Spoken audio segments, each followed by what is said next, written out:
Hello, welcome to the Afrocentric Woman. Thanks for tuning in. I had fun chatting with Fine Womanhood yesterday, and I told her that I had a date today, which I had a date today.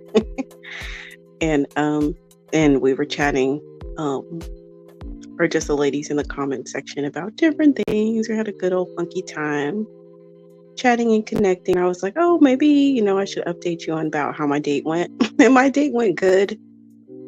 This was my second date with this guy. And it was fine. I mean, it was fine. I was leery to go out with him initially because he's European, and I find many European men to be very 50-50, depending on the country. And so I don't like that. But he's been in America a long time, so he's Americanized enough for me, which is a good thing. So our first date, we went to a really nice restaurant. It was fine. We had an okay conversation. He bragged a lot, which I'm kind of used to. He bragged a lot about a lot of things that I really don't care about. It's just, again, for those who know me, you know the drill. And for those who don't know me, you don't yet know the drill. For me, I'm not really impressed by anything until I own it, until it's actually mine. So just kind of like name dropping and saying I spent this on this and I spent that on that, and I'm, a gold medallion member here and elite member there, and I know this person and I know that person. I don't care about that kind of stuff. But anywho, that was fine. I really wasn't sure, if I was going to go out with him again. But he was pretty good about following up and wanting to go on another date with me. Text me that evening or that afternoon, because I had met him for lunch for our first date, and he texted me that evening/afternoon like, oh my gosh, I really enjoyed lunch with you. I would really like to take you out again. And I responded to him the next day saying that I would like to go out with him as well. So we've kind of been playing around with timing. He wanted to take me out for the evening. I told him that the evenings were really difficult for me because of my daughter. He was like, that's fine, because he has several businesses. So he pretty much controls his own schedule. So he's like, that's fine, we can just do lunch. And I like that. I like guys who don't make a big deal about my availability, who don't pressure me to do something that's going to be difficult for me or that's going to make me stressed out or anything like that.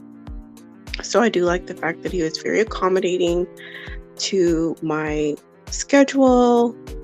And so we went out today for lunch. He picked the restaurant. So the first one I suggested, he lives in like a neighborhood or two over from me. But the first one that I suggested was a really nice restaurant. He's like, oh, I hadn't been there in forever. Like, yeah, let's do it. And for this date, he's the one who picked the restaurant. And I'd never been there, and I looked it up online. And I thought, okay, that looks acceptable. It looks pretty good. But it was actually nicer in person than it even was online. So he picked a good choice. And that's always good too. It's good that that a guy is picking somewhere. It doesn't have to necessarily be white white tablecloth and that level of service. Although the first restaurant was white tablecloth. But this one was still a really, really nice restaurant, like valet only, nice place. And we had lunch. So these are my impressions. My impressions of him is that he is wanting someone pretty to look at while he talks about himself and various different things. That's the impression that I get. That's the impression that I got from him. Which to me, I mean, anytime I go out on a date, and this may not be the best attitude, but a lot of times for me, it feels like work, especially the getting ready process, the preparation process for everything feels like work. And also, the resources that you have to put into to get to the date and all of that jazz. This was doable work, wasn't hard work, but it still feels a little bit like work because I basically have to entertain you and I have to listen to you talk about yourself. And he maybe asked me 2 or 3 questions about me, but before I could even answer them, he just like started talking about himself again. His son is about to graduate high school and he's into like the same extracurricular that my daughter likes. And I kind of already am laying the groundwork for that. And I think that, he can take care of that. That will be a good contribution to my life. You can take care of my daughter's extracurricular activity. That's money that I won't have to spend on it. He's very passionate about it. His son did it. So, that will feel better for me, especially considering that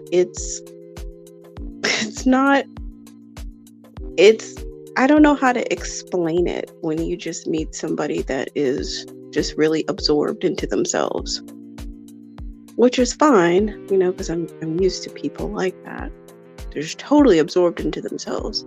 But I just feel like I just don't want to do it for free, because dinner is nice and lunch is nice, but it won't feel equivalent. I don't know the word I'm looking for. I will not feel, in other words, I will feel better if you just pay for the extracurricular every month. Or maybe you can just pay 6 months in advance. That would be great too.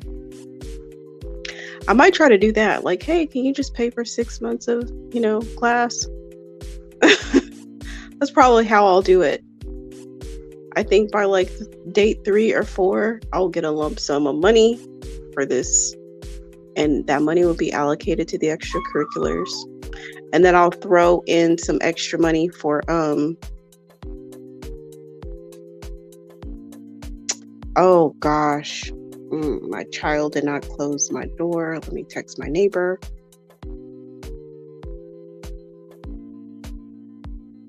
I asked her to go close the door, and she literally just didn't do it. This child of mine. Okay, all right. Well, it's always nice when you have neighbors looking out for you.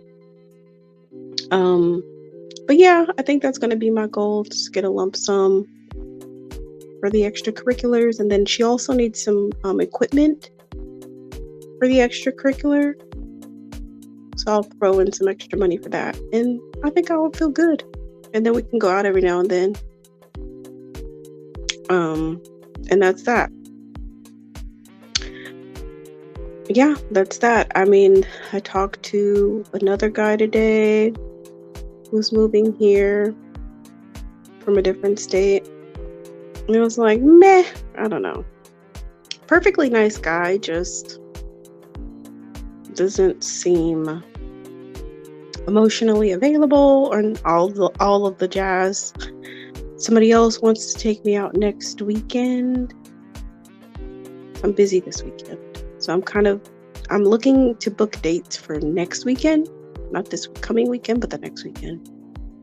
But I'm going to screen that guy on the phone. I'm going to screen him probably a couple times to make sure that it's going to be a good fit, that it's going to make sense. Because I kind of got some overbearing vibes on the app. So I'll probably screen him a couple times to make sure that that's what I want to do. Because my time is very finite. And I like to be intentional about where I spend my time. But now that I think that my radius search is higher quality. I'm starting to get better quality offers. I'm starting to actually be able to sift through better offers and better quality men than I was finding, before. So I don't really have a lot of time to be on a lot of different apps, just on one. And I think the only reason why this go around is working is because of the geographic radius that I have is like an affluent area. So the guys are just higher quality. They're much higher quality, and so therefore I have better quality date offers, and that's always nice. So the guy that I went out on the date with today, that was our second date.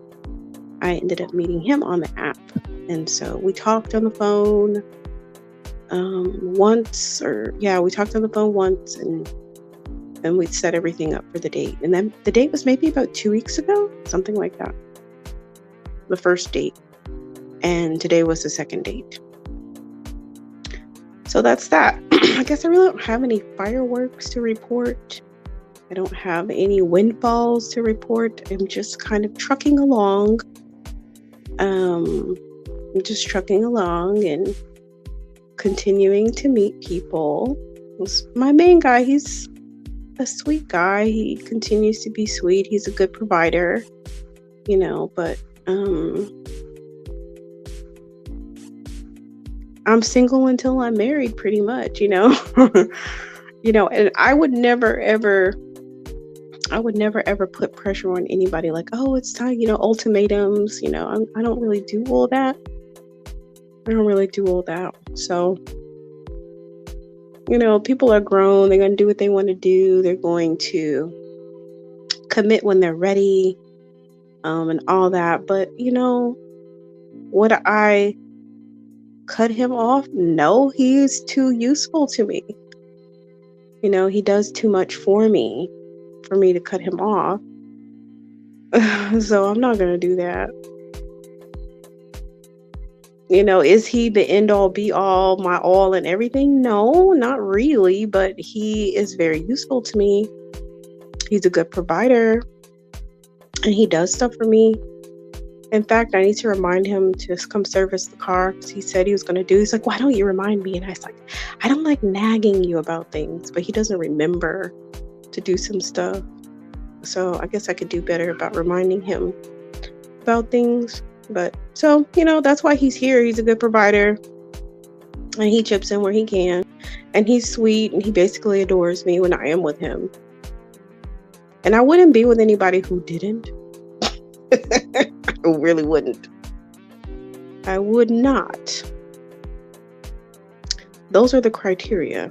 Do you adore me, cherish me, treat me like a princess? Then you're in there, If I'm an afterthought, I'm not interested. That's about it. Sorry I don't have more to report, but when I do, I will let y'all know, okay? I'll let you know when I have more to report. No tragedies, no drama.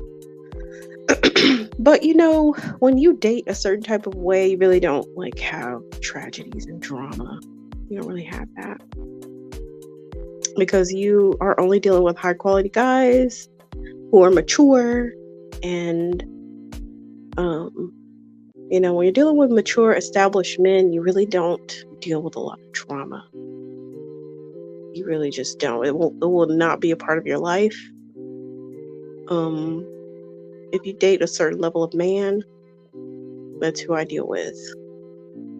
So I hope y'all are doing good, and I hope to come back on. There's some things I want to share, but things in my life are kind of up in the air right now. So many balls up in the air, so many transitions, and school year is almost over, and I need to figure out what the heck is going on with the summer. And I know I'm so behind the curve on that. There's people who know what they're going to do for the summer, in February, early March. A lot of people have their summer plans before spring break.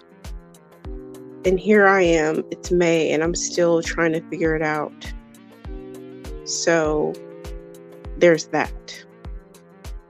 I don't know what I'm gonna do. I really need to figure it out. I need to figure out travel plans, travel schedules, summer camps, extracurriculars, fall, even maybe thinking about fall sports.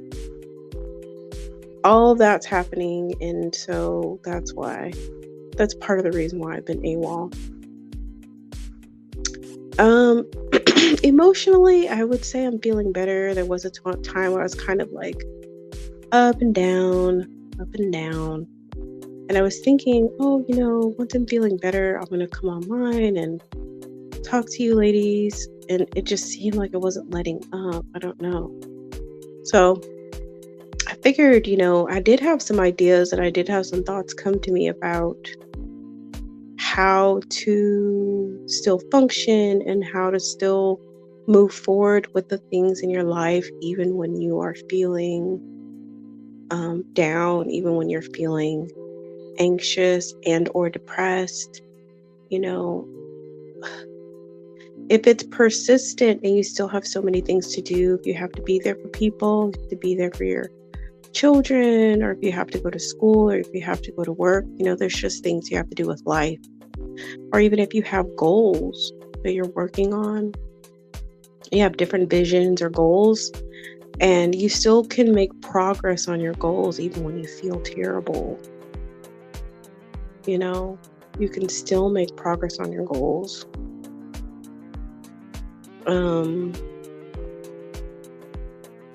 Yeah. I mean, I think that's like the biggest lesson that I learned out of all of it. And hold on, y'all.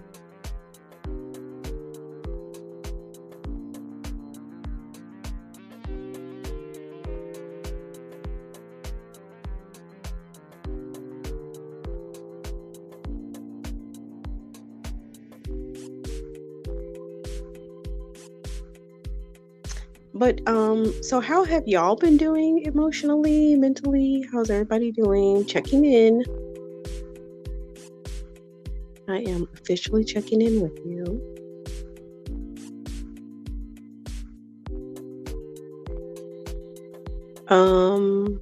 It just feels, I'm trying to think about any tangibles that came out of any of it. I think maybe I just tried to continue to do what I knew that I needed to do. Like I kept exercising. I would go running every other day. Even though I didn't feel like it, I know that I need to. I know that in general it's good. I try to eat a lot of fruits and vegetables. I tried to drink as much water as I could.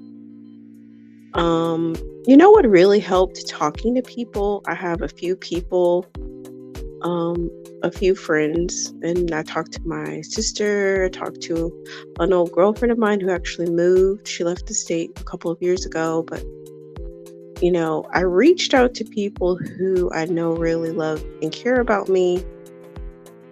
And and that was really helpful. When you're feeling really down, I don't think anybody has any magical words to make it all go away. But there was something beneficial in just talking to people, just expressing what was going on, and them just hearing and being present and just saying, hey, I love you. It's going to be okay. One day things are going to get better. Just, persevere, So, so that was helpful, reaching out to people who you love. And everyone is not necessarily safe in your life. Some people don't understand mental health. Some people are going to tell you to pray about it and they're not going to have anything else helpful to say, or they're going to tell you that you're negative. You need to just be positive. They're going to be dismissive or, be cruel or neglectful. And so you kind of just have to know who to talk to about what, because you can't talk to everybody about everything. You kind of have to compartmentalize relationships and figure out who is good for what. Some people just have good business advice, but they're not emotionally available. Some people are emotionally available, but they can't give you any advice on finances. Some people are just funny and they always joke around, so it's good to have a good laugh with them, but they don't have anything else going on, or someone are just maybe good to study with, but, maybe their relationships are a mess. So you just kind of have to know where to go for what. And that's what I did. I went to certain people to get emotional support. And I think that was really helpful. It's always, feels kind of risky. It feels kind of, it kind of feels scary to put yourself out there. You don't know how your friends or family is going to react, but I think when you're just kind of try to mitigate, the situation by picking people best and try to have the best, and just have an open mind, I guess, have an open mind and just do whatever it takes to be well. I think determination is key. When you are determined to be well, you may not have all the answers in the moment that you are seeking the wellness, you're seeking balance, you're seeking to move forward in certain things. You may not necessarily have the answers in that moment, but I think just that curiosity, that openness, and that commitment to yourself, that you're committed to finding the answers, you're committed to finding, you're committed to finding the wellness, you're committed to the process of yourself. That's really all you need, because everything else fluctuates. The good days, the bad days. Sometimes you feel amazing. Sometimes you don't feel so amazing. Sometimes things are really working in your favor. Sometimes things seem to be stuck or negative. But regardless of wherever you find yourself, that commitment and that dedication, that openness and the curiosity of just staying on the path, even if you're sleeping on the path or resting or taking a pit stop or just, flatten out or feel like you're took a few steps backwards, it's okay. It's okay. As long as you're still on the path, it's okay. When you have the energy, keep going forward, move forward again. Sometimes even when you think that you don't have the energy, you can try. You can just give it a try and see how far you get. Maybe you won't be sprinting down the path, but you might be, moving at some speed, some pace, A snail's pace is still motion forward. It doesn't matter how fast you go, as long as you are on your path. So, thank y'all for tuning in, and we will talk soon. Peace.